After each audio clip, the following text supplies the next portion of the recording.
할렐루야! 중고등부 여러분, 이제 한 주간의 고난주간을 마치고 부활의 아침이 밝았습니다. 우리가 이 시간 예배를 드릴 때 주의 말씀을 듣는 이 시간에 마음을 활짝 열고 함께 예배 드릴 수 있기를 바랍니다. 그럴 때 성령께서 우리 마음에 임하셔서 우리가 예수님의 그 부활의 은혜 속에 그 빛나고 찬란한 그 영광 속으로 우리가 들어갈 수 있을 줄을 믿습니다. 저는 이 말씀을 준비하면서 제 10년 가운데 새롭게 예수님께서 은혜를 주셔서 심령이 뜨거워지는 체험을 하고 참으로 기뻤습니다. 이 은혜를 함께 나누기를 원합니다. 다 함께 기도하겠습니다. 하나님 아버지, 예수께서 십자가에서 죽으시고 무덤 가운데 계시다가 사흘 만에 이제 그 모든 사망 권세를 깨시고 죄와 죽음의 모든 세력을 다 파하시고 부활의 새 아침을 열어주셨습니다. 주님, 부활하신 주님의 얼굴을 바라봅니다. 부활하신 다시 살아나신 예수 그리스도의 그 얼굴에 빛나는 광채를 바라봅니다. 하나님 아버지, 이 시간 함께 해주셔서 주의 말씀을 들을 때 우리 모든 중고등부가 마음을 활짝 열고 주의 말씀에 귀 기울이게 도와주시고 성령께서 임하여 주셔서 우리 예수님의 그 은혜 속으로 들어갈 수 있도록 축복하여 주시옵소서. 우리 구주 예수님 이름으로 기도했습니다. 아멘.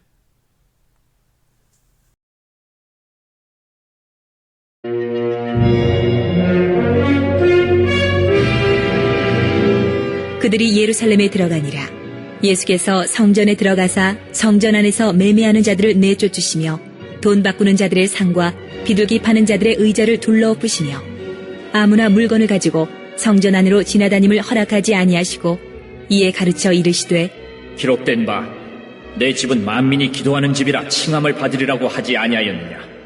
너희는 강도의 소굴을 만들었도다. 하심에 대제사장들과 서기관들이 듣고 예수를 어떻게 죽일까 하고 꾀하니 이는 무리가 다 그의 교훈을 놀랍게 여김으로 그를 두려워함일러라. 그리고 날이 저물매 그들이 성 밖으로 나가더라.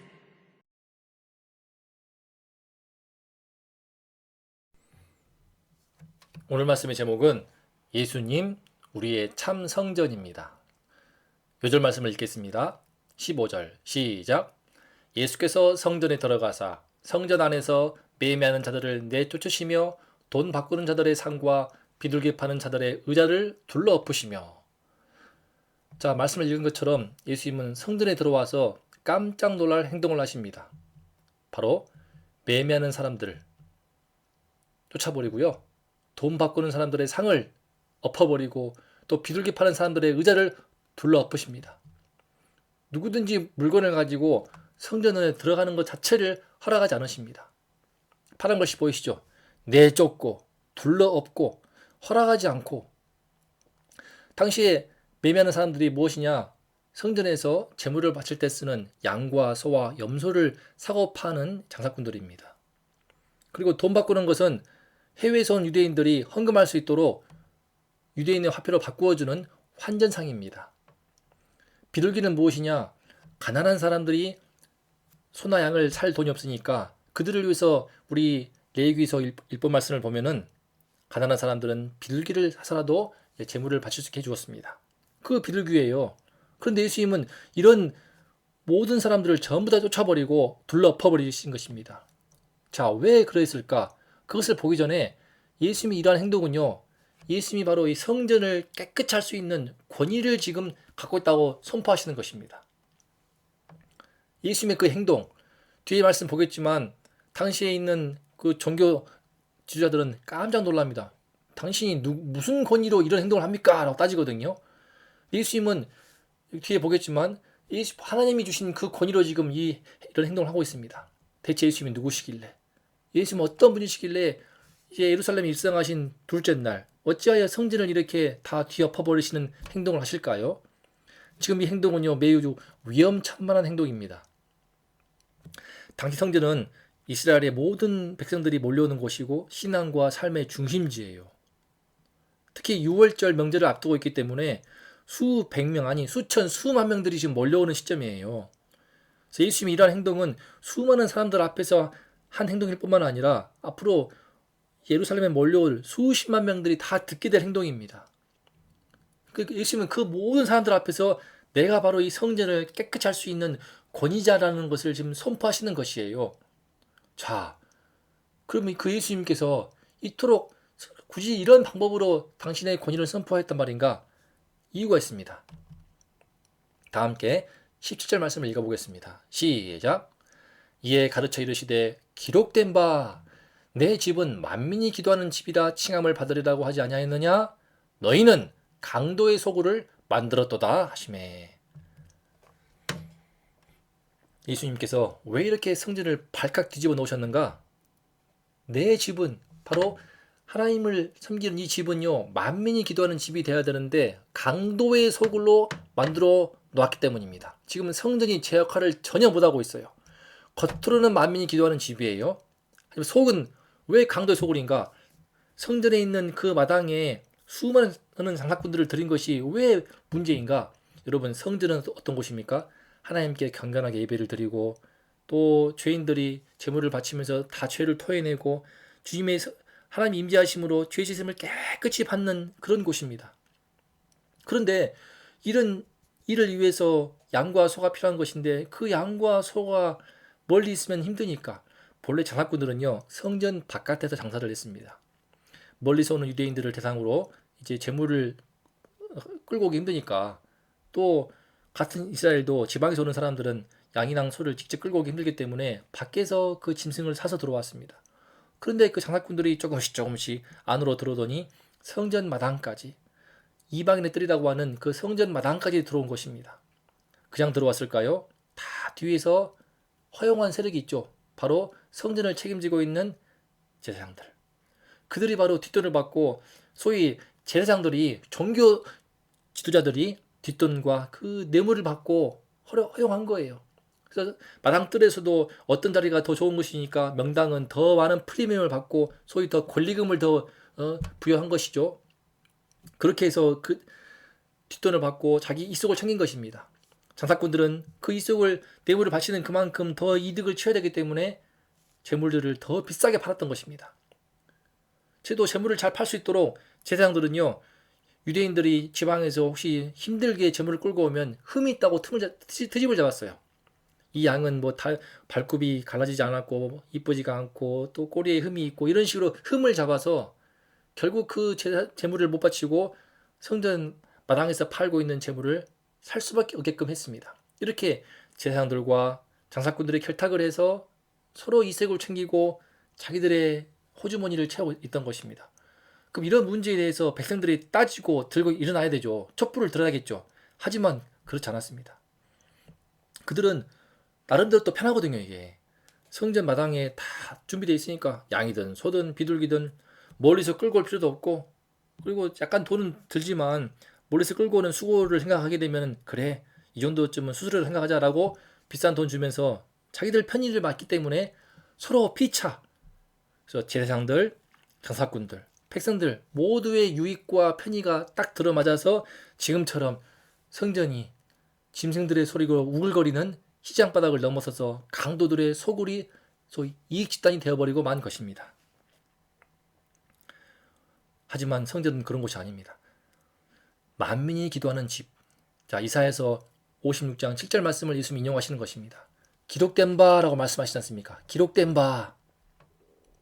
이사야 말씀에서 선포하시기를 만민이 기도하는 집이라고 말합니다. 만민이라는 것은 단순히 유대인뿐만 아니라 이 땅에 있는 모든 이방인들을 비롯한 각 나라, 세계 각 나라, 각 민족, 온 인류가 전부 다 하나님께 나와서 예배드리면서 기도하며 죄 씻음 받고 하나님과의 관계가 뚫려서 죄 사함 받아 주님의 백성으로 회복되는 곳이 바로 이 성전입니다. 그런데 이런 성전이 되어야 할 곳이 겉보기에는 그러지만 겉으로는 모든 유대인들이 몰려오고 이방인들도 막 유대교회로 들어와서 제물을 바치고 먼 나라 땅에서 오지만 제사도 열심히 지내지만 속은 어떻습니까? 속에는 강도의 소굴이 되었기 때문에 전혀 하나님이 기뻐하시는 곳이 아니었습니다. 문제는 이런 강도의 소굴, 그 문제는 에레미야 시대, 지금 이미 예수님은요 에레미야서 7장 말씀을 인용하고 있는 것입니다. 함께 읽어볼까요? 너희가 알지 못하는 다른 신들을 따르면서 이 집에 들어와서 내 앞에 서서 말하기를 우리가 구원을 얻었나이다 하느냐. 이 집이 너희 눈에는 도둑의 소굴로 보이느냐? 여러분, 에레미야는요, BC 586년에 이스라엘이 멸망할 때에 활동하던 선지자입니다. 지금은 약 AD 30년이 넘어요. 그러니까 지금으로부터 600년 전에 그 에레미야 선지자가 한 말씀을 인용해서 있으면 지금 이스라엘 백성들의 죄악을 책망하시는 것입니다. 무슨 말이냐? 구약시대 600년 전에 그 성전을 중심으로 했던 백성들의 그 영적인 죄악상과 지금의 죄악상과 별반 다를 게 없다는 거예요. 분명히 성전에서 열심히 제사를 지내고 제물을 바치고 모두가 다 그냥 온 땅에서 몰려오는데 왜 무엇이 문제인가? 그 속에는요, 너희가 알지 못하는 다른 신들을 따르면서 당시 에레미야 시대에는요, 이 땅에서의 풍요로움을 추구하면서 바알신을 숭배하고 그런 죄악이 너무 깊었습니다. 우상 숭배의 죄가 너무 뿌리 깊었습니다. 이방인들이 섬기고 풍요함을 준다고 하는 그 음란과 풍요의 신인 바알과 아세라를 숭배하는, 속으로 그렇게 하면서 겉으로는 하나님께 나와서 제사 지내고 있으니까 자기가 다 우리는 구원을 받았습니다 라고 하면서 거짓된 구원을 확신하면서 살아간 것입니다. 그렇게 되면 하나님의 백성들이 다 타락하기 때문에 더 끔찍히 타락할 것을 막기 위해서 하나님께서는 바벨론의 침공을 통하여서 이스라엘 백성들을 다 쓸어버리십니다. 성전을 다 불태워버리시고요.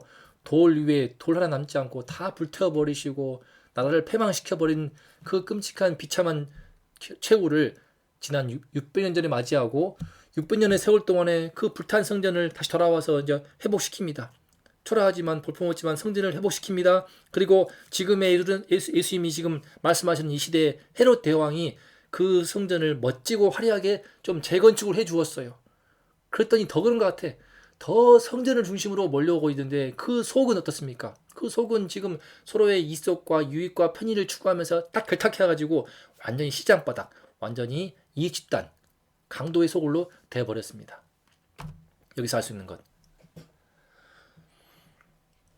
여러분, 구약시대의 성전 중심의 신앙생활의 그 허점과 폐해를 지금 우리는 오늘 말씀에서까지 볼 수 있습니다. 바로 예수님이 오기 전과 후로 구약과 신약이 나누는데요. 예수님이 오시기 전까지 이 구약시대에 세워졌던 성전을 중심으로 한, 보이는 성전을 중심으로 신앙생활을 할 때 그 속은 다른 신들을 숭배하고 있지만 바알신과 이 땅의 풍요로움을 추구하는 세상의 온갖 이방신들, 성공과 출세와 내 나름의 탐욕을 추구하는 속에는 그런 것들이 바글바글 되어도 일단은 성전에 와서 제물을 바치고 또 헌금도 드리면서 예배를 드리니까 그 자신의 행동에 속고 피차 속아서 실제 속에는 전혀 구원이 없고 죄사함이 없고 하나님의 성령 인도하심이 없는데 제물과 제사를 바침으로 인해서 자기는 구원받았다라고 하는 이런 착각에 빠지는 문제가 지금 예수님 그 시대에 아주 심각한 문제였던 것입니다. 그리고 예수님 시대뿐만 아니라 600년 전에 나라가 패망해도 깨닫지 못할 만큼 눈에 보이는 성전을 중심으로 이와 같은 큰 맹점과 폐해가 있는 것입니다. 자, 이러한 행동들에 대해서 제일 싫어할 사람은 누굴까요? 바로 성전을 책임지고 있는 대제사장들과 서기관들의 반응이었습니다. 그들은 예수님을 죽이려고 합니다. 예수를 어떻게 죽일까라고 하죠. 사실 예수님이 공생의 초기에 안식일에 병든 사람을 고치니까 바로 바리새인들이 어떻게 예수를 죽일까라고 모의했습니다. 마가복음 3장에서 모였던 그들, 이제 마가복음 11장 예수님의 끝자락에서, 공생의 끝자락에서는 이제 제일 힘있고 세력이 있는, 권력이 있는 이 대제사장들과 서기관들이 예수님을 죽일 결심을 하고 있는 것입니다. 그만큼 예수님은 성전에서 이 청소하는 그 장사꾼들을 쫓아내는 그 행동은 너무나 위험천만한 행동이었습니다. 대체 예수님은 왜 스스로 이런 죽음을 자초하는 길을 가신 것일까요? 바로 눈에 보이는 성전이 줄 수 없는, 구원을 완성하시기 위함입니다. 여러분, 구약시대 역사를 보게 되면, 이스라엘 구약 성경을 보게 되면 하나님께서는 당신의 백성을 사랑하여서 율법을 주었고 성전을 주었지만, 그러나 인간의 죄악성은 그 율법과 성전을 감당치 못하여서 여전히 그 내부적으로 속으로 깊이 병들고 부패하고 타락하였습니다. 그것이 무엇이냐? 성전을 통한 구원은 제한적이었습니다. 한계가 있었습니다. 다시 말해서 이 구약의 성전은요, 오실 예수 그리스도를 예표하는 것이었어요. 예수님이야말로 참 성전이 되어서 구약의 성전이 하지 못하는 그 기능을 온전하게 완성하시는 분이신 것입니다. 어떻게? 바로 우리가 오늘 부활절을 맞이해서 이 말씀을 배우고 있는데, 바로 예수님은 죄 없으신 자신이 대신 희생 제물이 되어 십자가에 피 흘리심으로써 우리의 보이지 않는 영원한 성전이 되어 주시는 것입니다. 그 증거가 무엇입니까? 바로 3일 후에 다시 살아나심으로써 사망 권세까지 깨뜨림으로써 예수님은 다시야말로 진짜 우리의 영원한 보이지 않는 참 성전이신 것을 보이시는 것입니다. 예수님은 이 참 성전이 되시기 위해서 이 땅에 오신 거예요. 그래서 공생의 초기에 요한복음 2장 말씀을 보면은요, 이 말씀을 하십니다. 너희가 이 성전을 헐라. 내가 사흘 동안에 일으키리라. 예수님은 이때 성전된 자기 육체를 가리켜 말씀하신 것이었습니다. 여러분, 예수님의 십자가와 부활이 우리에게 주는 의미가 무엇입니까? 바로 예수님이 우리의 참 성전이시다는 것입니다. 그렇다면 우리가 이 부활절을 맞이해서 어떻게 하면 예수님의 부활이 헛되지 않게 할 수 있을까요? 바로 우리의 참 성전 되시는 예수님 안으로 들어가야 합니다. 내가 예수님 안으로 들어가야 되는 거예요. 그렇지 않으면 예수님의 십자가와 그 부활이 다 헛되이 되는 거예요. 예수님은 우리의 참 성전 되시기 위해서 구약시대에 그 성전을 주어도 BC 1446년에 출애굽을 한 이후로 하나님께서 이스라엘 백성에게 율법을 주시고 성전을 주십니다. 하지만 1500년의 세월이 흐르는 그동안에 드러난 것은 무엇이냐? 이스라엘 백성들이 끊임없이 하나님을 떠나고 여호와를 배반하고 버리고 배신을 합니다. 인간의 죄악성은 그만큼 깊은 거예요. 그만큼 구약에 주신 율법과 그 성전은 한계가 있는 것이었습니다. 무엇이냐? 그 모든 것들은 바로 오실 예수 그리스도가 이루실 참된 구원, 참 성전 되실 그 예수님이 주실 완성하실 그 구원을 바라보고 예표하는 것이었습니다. 이제 그 예수님께서 오셔서 십자가와 부활을 통하여서 우리에게 참된 성전이 되어 주셨습니다. 그렇다면 그 예수님만으로 우리가 들어가야만이 진짜로 주님의 부활을 제대로 기념하고 부활을 헛되이하지 않는 것입니다. 그렇다면 우리가 어떻게 하면은 어떻게 예수님 안으로 들어갈 수 있을까? 제가 3가지를 꼽았습니다. 자, 첫 번째로 습관적이고 형식적인 신앙생활. 나의 유익과 편의를 중심으로 한 신앙생활을 멈춰야 됩니다. 그 속에는요, 결코 성령께서 주시는 죄 씻음의 은혜, 죄 사함의 은혜, 주님이 주시는 놀라운 부활의 생명, 천국의 기쁨, 거룩한 성령의 임재하심을 절대로 체험할 수가 없습니다. 습관적으로, 형식적으로 오늘 말씀 유대인들처럼 성전에 나오지만 명절들 맞이해서 1년에 3번 3대 절기에 따라서 모든 전 백성들이 해외에서도 그 많은 돈을 들여가지고 예루살렘으로 성전으로 몰려오는 그 열정은 있지만 다 습관이었어요. 관습이었어요. 그리고 와서 제물을 바치지만 열심히 제물을 바치는 그 절차와 형식만 나왔을 뿐이지 그냥 왔다 가는 거예요. 몸만 왔다 가는 것입니다. 여러분, 우리 중고등부도요, 어떤 이유로든지 교회에 나왔을 때에 그냥 몸만 왔다 가는, 습관적으로 형식적으로 왔다 가서 예배드리고 이것만으로는 안 됩니다. 그렇게 주일을 성수하는 자체에도 의미가 있겠지만, 그러나 그런 신앙생활 중심을 하게 되면요, 결코 주님이 주시는 그 성령님의 임재하심과 죄 씻음의 그 축복을 경험할 수가 없어요. 마찬가지로 나의 유익함과 편의 위주의 신앙생활도 문제입니다. 저는 그런 면에서 지금 빨리 이 코로나 바이러스 사태가 끝났으면 좋겠다는 바람입니다. 무슨 뜻이냐? 영상을 통해서 예배를 들으니까 참 저는 이 촬영하는 것이 너무나 제 어려움이 많이 있지만 보는 입장에서 또 편하더라고요. 영상을 통해서 그냥 침대에서 일어나서 의자에 앉아가지고 화면을 켜고 보면 되는 거잖아요. 그러니까 이런, 제 주변에서도 우리 어머니가 친한 권사님이 그런 말씀 하더랍니다. 교회 안 나가니까 참 영상으로 보니까 이것도 은근히 편하고 이게 익숙해지더라. 또 심한 말로 헌금도 안 하게 되니까 아끼게 되더라. 그런 말씀도 하시면서 참 이게 좋지 않은 위험한 요소가 있다는 것을 들었습니다. 정말 그 말씀에 동의합니다.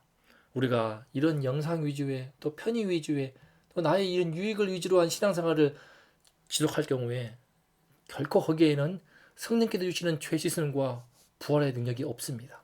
같은 예배이지만 영상으로 드린 예배일지라도 간절한 마음으로 마음을 들여서 힘써서 예배를 드려야만이 이 은혜를 받을 수 있는 것이지, 그렇지 않고 이런 신앙생활로 왔다 갔다 영상 켰다 끄고 이런 신앙생활을 우리가 멈춰야 됩니다. 절대로 주님의 은혜를 받을 수가 없습니다. 그렇다면 두 번째, 우리가 어떻게 하면은 참 성전 예수만으로 들어가는가? 예수만으로 들어가서 그 피의 능력을 힘입어서 내 안에 있는 못된 죄들을 다 쫓아내야 됩니다. 정말 예수 믿는 신자라면, 정말 예수님의 성전 안으로 들어간 사람이라면요, 주님의 피가 그 속에 흐르기 때문에 그 보혈을 힘입어서 내 안에 있는 못된 죄, 악하고 더러운 추한 죄들을요, 오늘 말씀에서 예수님이 장사꾼들을 쫓아내는 것처럼 쫓아낼 수 있습니다. 쫓아내고 둘러 엎어버리고 다시는 내 안에 있는 그 죄가 내 안에 세력을 얻지 않도록, 둥지를 틀지 못하도록 허락하지 않아야 합니다. 종교개혁자인 루터가 말했습니다. 내 머리 위에 새가 다니는 것을 막을 수 없지만 그 새가 내 머리 위에 둥지를 트는 것은 막아야 된다. 무슨 뜻이냐? 우리가 이런저런 세상의 유혹을 당하고 시험받고 또 욕심이 틈탈 수 있고 온갖 죄가 우리 속에 지나갈 수 있지만 그 죄가 내 안에 세력을 얻고 성전 마당에 아주 자리를 틀고 장사치기가들이 들어온 것처럼 그렇게 둥지를 틀게 해서는 안 되는 것입니다.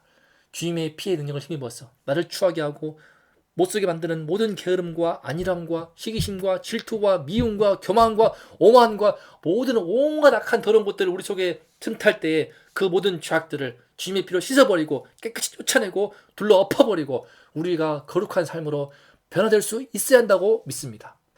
예수님만으로 들어갈 때 주님의 피 속에 흐르는 그 능력이, 그 은혜가 우리를 그렇게 변화시키시고 구원하십니다. 그 은총을 우리 모두가 받기를 간절히 원합니다. 마지막으로, 죽음의 시스템에 갇힌 세상과 똑같이 살지 말고 구별된 삶을 살아야 됩니다. 예수님이 부활하셨습니다. 예수님이 부활하시는 뜻이 무엇이냐? 주님께서 사망 권세를 깨심으로 이제 예수님의 안으로 들어가게 되면 우리도 예수님이 주시는 영원한 생명을 얻게 되는 것입니다.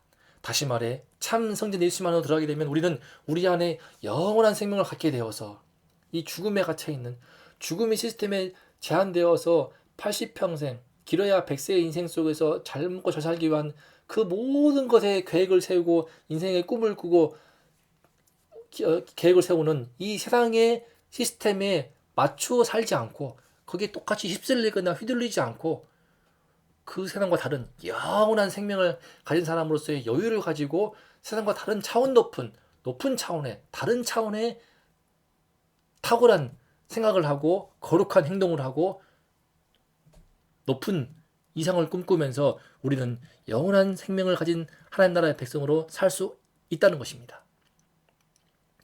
정말 예수님의 부활 안으로 들어오게 되면, 정말 예수님의 부활의 그 영원한 생명이 들어오게 되면 우리는요, 이제 이 세상을 어떤 점에서는 그 안에 살고 있지만 그 안에 휩쓸리지 않고 세상을 뛰어넘는 생각을 하고 세상을 뛰어넘는 행동을 하고 세상을 변화시키는 그런 삶을 살아갈 수 있다는 것입니다. 우리의 참 성전 되신 예수님 안으로 들어갈 때 이와 같은 놀라운 은혜가 우리 가운데 이루어집니다. 그래야만이 우리가 예수님의 부활을 헛되이 하지 않는 것입니다. 마지막으로 이 말씀을 읽고 마치겠습니다. 사도 바울은 이렇게 말했습니다. 너희는 너희가 하나님의 성전인 것과 하나님의 성령이 너희 안에 계시는 것을 알지 못하느냐.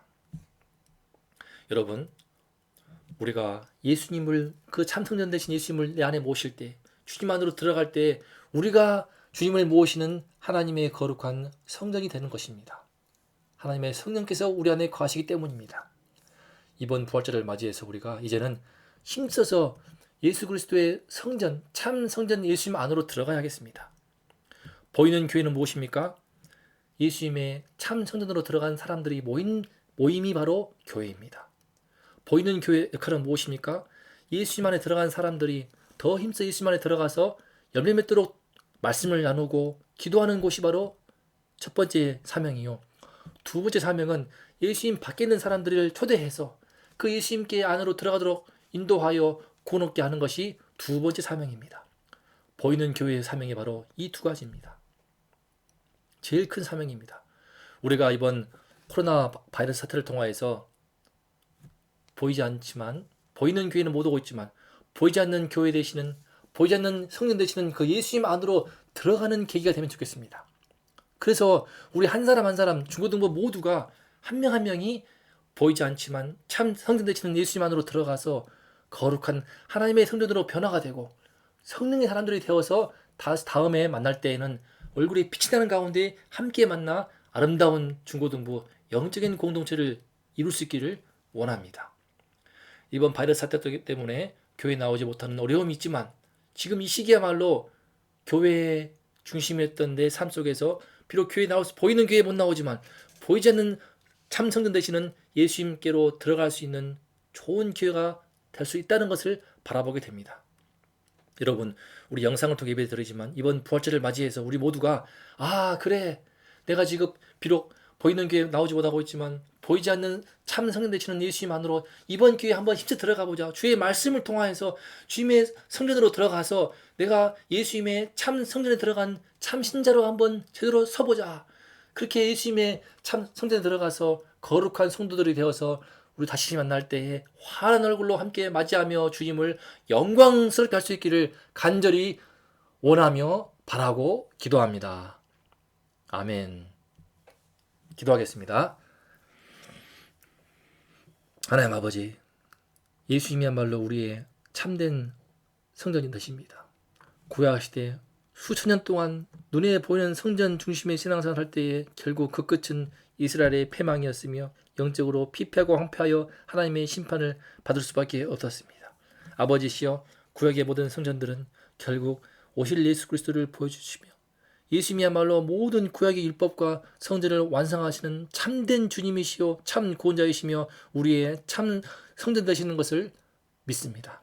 주님, 우리 중고등부가 이제 참 성전 되시는 그 예수님 안으로 들어가게 하여 주시옵소서.